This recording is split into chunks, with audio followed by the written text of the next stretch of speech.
hotel. Well, I'm still at the hotel. I'm in the parking lot. So I'm getting ready to go to my first stop here in Fort Wayne. I am going to have breakfast at one of my favorite places called First Watch. It's somewhere, like when we travel south, we love going there, and there's one in Chicago, so we went there too, and we've just consistently loved it when we travel for breakfast. So I'm gonna have that. Right now I'm gonna be taking my supplements. But yeah, this morning let's start off with last night. You saw me have my like quiet time, and I was reflecting with God and allowing him to kind of like help me. Like, the purpose of this trip is to kind of have like a solo retreat so I can clear my head, get some clarity about where I am, what I'm doing, why I'm doing what I'm doing, and center myself, ground myself. This is something that I did a lot when I was single, and this is my third annual trip doing this while I've been married, and I want to also try my best to continue this after I become a mom. So I'm being intentional about making myself a priority and understanding that above any role in my life, I am the daughter of God first, and I need to treat myself like that. I need to treat myself like I am his child, and that my overall purpose above everything that is on this earth is important to me, and that I'm tethered to my identity in him. So that is why I am here. So it's a solo retreat. It ends today, but it's gonna end on a high note. I'm going to go see Wicked. I have my whole Wicked gear on. So I have a whole set that I got from Walmart. So I'm gonna go and experience that, and it's out of theaters this week, I believe. I think tomorrow's the last day that it's in theaters. So I was like, last year I came here to see it on my solo trip, and now I was like, I cannot go on a solo trip and not see the second half in the theater. Like, what am I doing? I have to go. So right now I'm trying to put I probably shouldn't have put the prebiotics in my hand. Sorry, the supplements. I'm getting ready to put, these are my handy dandy supplements, and then I have my water here that I'm going to drink it with. But I like to take a prebiotic. It's like fiber. Is it the healthy bacteria? Yeah, it's to help with gut health. Give me a second. Ugh. So I'm getting ready I like to drink these before I eat anything. So, and your girl's hair was up yesterday, and this is like a wash and go, like day 4, and I don't know how it's gonna hold up all day. So child, I was rushing to get out of that hotel room. I wanted to have like a morning montage for y'all. That was not happening. And then last night I went, I'm not surprised at myself. I do this kind of stuff all the time. Last night I watched The Real Housewife of a Cult. It's on TLC, and I love watching The Real Housewives of Salt Lake City because it, like, understanding Mormonism and the culture and how people are trying to escape that and all of that. I loved watching it because of that. And so Mary, the one that's on there, she's African American, and she's the only Christian, I think, on the show. Oh, I have another supplement I have to add to this. I'm like doing the most right now, but this is my day, so I'm going to take my time. So yeah, I watched it, and she they were basically like, her former members were saying like, this is who she really is. People were coming out and saying like, you gotta watch it for yourself. I'm not gonna sit here and tell you the whole thing, but the premise of it is interesting because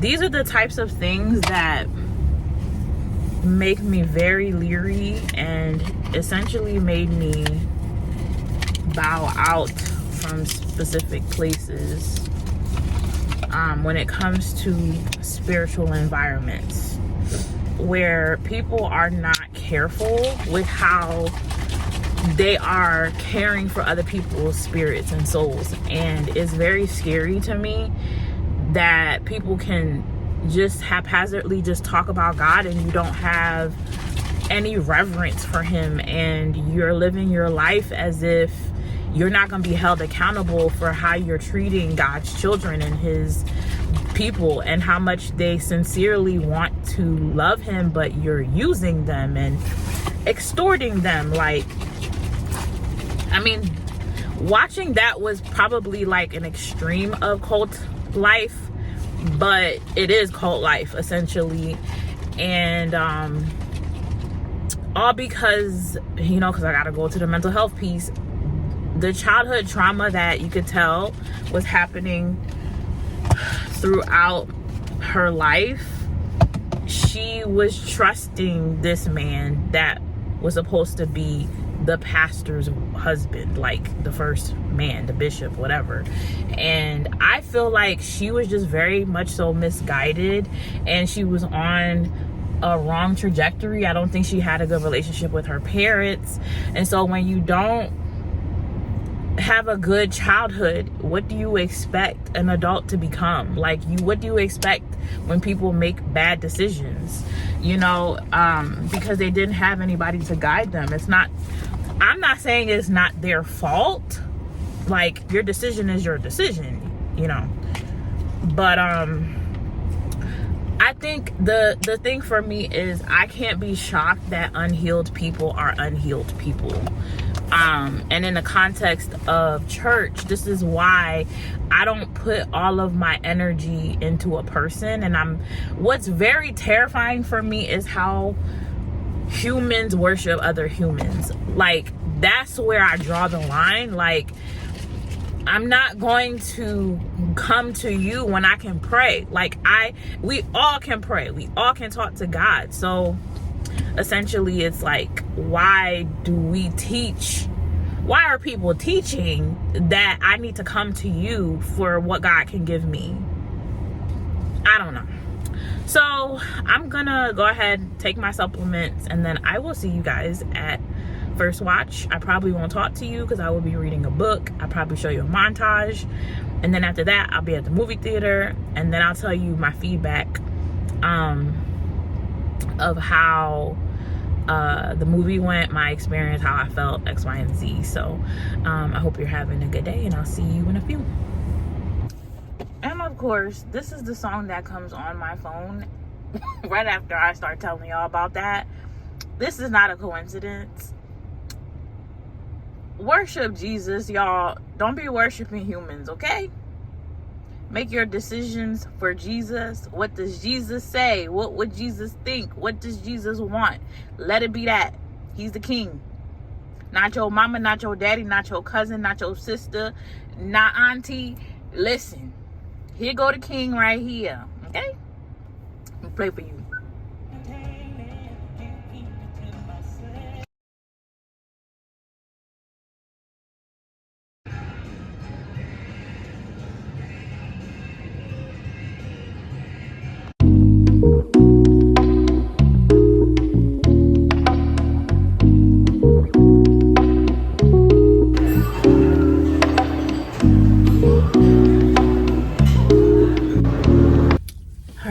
So I went to the mall and it was a bust. First of all, I had to put my hair up because it's so hot. It is like 45, and I'm so used to out where I live, this is only 2 hours away from where I live. The weather here is so unpredictable. One day it's a monsoon, one day it's a blizzard, one day it's hot, it's a heat wave. I can never know like what the weather is, okay? But I'm at the movie theater now. The mall was a bust. Haven't gone to the mall. That was my first time going to a mall and actually looking around in years. I am not a mall person anymore. I guess it's coming with my gray hair. It's just not something that I do. So I just wanted to check in. I'm going into my movie. I have my snacks with me, my fiber gummies, my protein bar. I have a turkey stick, and I'm gonna get some popcorn, and I got water in there. So I'm excited. Oh my gosh, go see my movie. All right, I'll be back.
The movie was it was good. I was about to say it was so good, but I feel like part one is oh my gosh, this was so good, because of the ending of part one, the defying gravity scene. That was the best part of the entire part one and part two. Like, so much so that part two underwhelmed me. Like, I didn't feel like this was... Part two was good. It was a nice way to see Glinda's transformation and the change that she, you know, went through because of Elphaba. But there were parts within the story that just didn't feel right. Like, Glinda getting mad at Elphaba because Fiyero wanted to be with her. Oh, if you ain't seen the movie, skip this. I'm sorry. But yeah, I just felt like I was underwhelmed. I watched it. I didn't fall asleep, so that's a good sign. But I really felt like it wasn't what I was expecting. I expected the amazingness of the ending of part one to be the same for part two. However, I am satisfied with the story's ending. Like, the story within itself, I'm glad that Elphaba, she again, if you ain't seen this and you've been wanting to, go skip, move ahead. I'm glad that Elphaba survived and that she gets her fairy tale ending. And I think I'm also in love with the part that Fiyero, as a scarecrow, is now understanding what it means to be different and peculiar. And I'm glad that he fell in love with her before that experience, so that that would validate her throughout their relationship. So I thought that was really awesome. But yeah, I liked the movie. I liked the way... I liked it, but I didn't love it. Like, it wasn't amazing. And now I kind of feel like I could have just watched this on TV. I went through all of that, and I'm like, it was good, but it didn't like blow me away. It didn't do that for me. So yeah, if you want to know what happened in the second part, then definitely go watch it. But it was just very underwhelming, and Elphaba is, I was wanting to see more of what it meant for her to walk into her identity as being who she is. And I like that she chose to start leaning into the wicked identity, because it was like, listen, I do good and y'all still try to find a way to villainize me and hurt me and ruin my life. And when she lost her sister, she lost now the love of her life. She was just like, oh no, there's no what is it, no good deed for the wicked. What, I forget what the song said, but I just know I could feel. That's why, okay, just to give you a quick thingy, I love this movie, this whole movie, part 1, part 2. The idea of wicked is just amazing to me, because from a mental health standpoint, I love the idea that Oz is just a formality. It's just the place of Oz, the Wizard of Oz, is not real. And the people, the Munchkins and everybody, they are believing the Wizard of Oz, and they're so believing in him, and he's very much so powerless, and he doesn't have the ability to give them the things that he says he has the ability to do. And Elphaba turns out to be the one who does have the ability. She is powerful, but because she's a different skin color and she looks different than them, they ostracize her, they outcast her, and they make her feel like she has no value and nothing to give. And so she's just struggling to belong in this place. And at some point, and it was like her biggest dream to meet the Wizard of Oz, and then for the Wizard of Oz to turn out to be her dad, that's another story. But yeah, the idea that she chose to stand up to him, and even though she admired him, she chose to live in the truth of what she knows about him, where Glenda chose to deny what she knew so that she could have her dream, so that she could be popular, so she could be powerful and look like she has it all together, but she's actually powerless herself. And so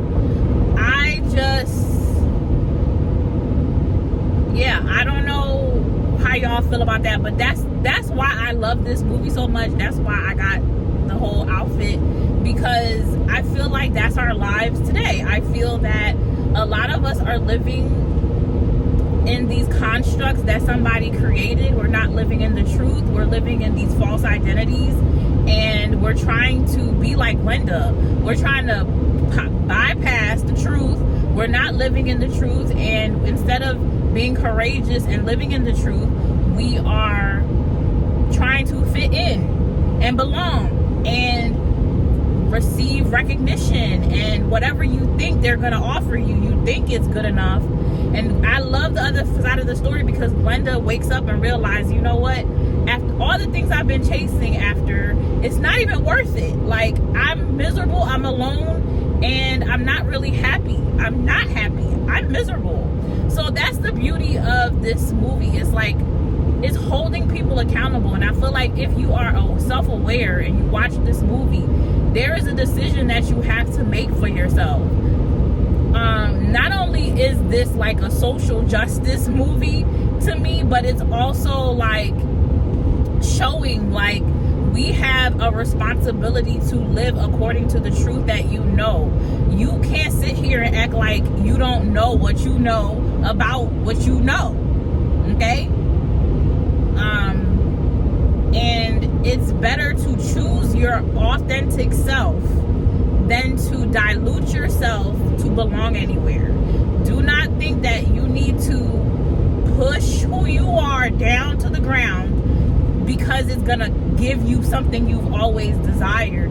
Because truly, if you do go after that thing and you do reject yourself, in the long run, you're just going to suffocate spiritually and emotionally, and you're not going to live a full life. You're going to live a life that is crippled internally. Like, I don't know how else to explain that, but that's what I got out of it, and that's why I've been in love with this movie. So I bought DVD part 1 when it first came out. I will be buying part 2 because it would be incomplete. My DVD collection would be incomplete. So your girl's gonna get it. I told y'all about my shopping experience. Afterwards, at the movie theater, there's like a shopping center. This particular shopping center is more for the posh, the elite, if you will. So I didn't really go to any stores. I went to the Loft, which you saw, and I got a jacket.